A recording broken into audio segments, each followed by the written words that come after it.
آپ اپنے گھروں کو جنت بنا سکتی ہیں چند باتوں پر عمل کر کے.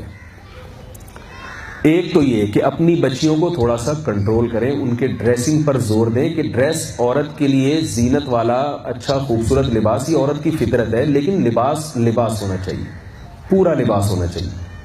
لباس مختصر ہوتے چلے جا رہے ہیں. جب بچی کے دل سے حیا ختم ہوگی تو پھر ہر معاملے میں حیا ختم ہوگی.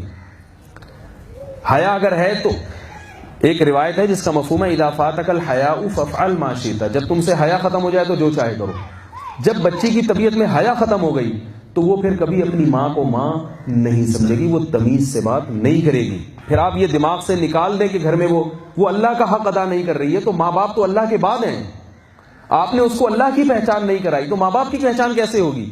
ماں باپ کی اطاعت بھی تو جب ہی کرے گی نا وہ، کہ جب وہ اللہ کو مانتی ہو اور اللہ کے حکم کو مانتی ہو. اگر وہ اللہ کو نہیں مانتی تو وہ ماں باپ کی کیسے وہ احترام کرے گی؟ ایک تو یہ کام کریں. دوسرا کام، خواتین سے خصوصی گزارش ہے، گھروں میں سونے اور جاگنے کی ترتیب کو کنٹرول میں لائیں.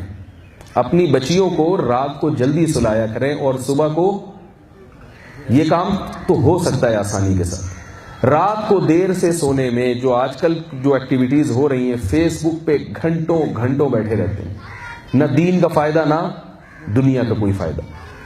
اور تیسری چیز، اپنے گھروں میں چیخنے چلانے کے ماحول کو ختم کریں. دیکھیے جب عورت اپنے شوہر کے سامنے چیخے گی تو بچی بھی جب شادی ہو کے جائے گی تو سسرال میں تمیز سے بات کرے گی. وہ بولے نا بھائی.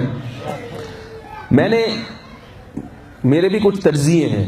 میں نے یہ دیکھا ہے کہ گھروں میں جتنا فساد چیخنے چلانے سے ہوتا ہے اتنا کسی اور چیز سے نہیں ہوتا. وہی بات اگر آہستہ سے کہہ دی جاتی سمجھ میں آتی ہے، لیکن گھروں میں آہستہ کہنے کا رواج ختم ہو رہا ہے. قرآن مجید میں اللہ نے جیسے نماز کا حکم دیا، جیسے روزے کا حکم دیا، ویسے ہی اللہ نے آہستہ آواز میں بات کرنے کا حکم دیا ہے. ہم لوگ جانتے ہی نہیں یہ بات. قرآن میں اللہ نے کیا فرمایا؟ وَغْضُضْ مِن صَوْتِكَ، اپنی آوازوں کو کیا رکھو؟ پست رکھو. اور اللہ نے اس کی مثال دی ہے اِنَّ أَنْكَرَ الْأَصْوَاتِ لَصَوْتُ الْحَمِيرِ، سب سے بری آواز گدھے کی آواز ہوتی ہے. سب سے بری آواز کس کی ہوتی ہے؟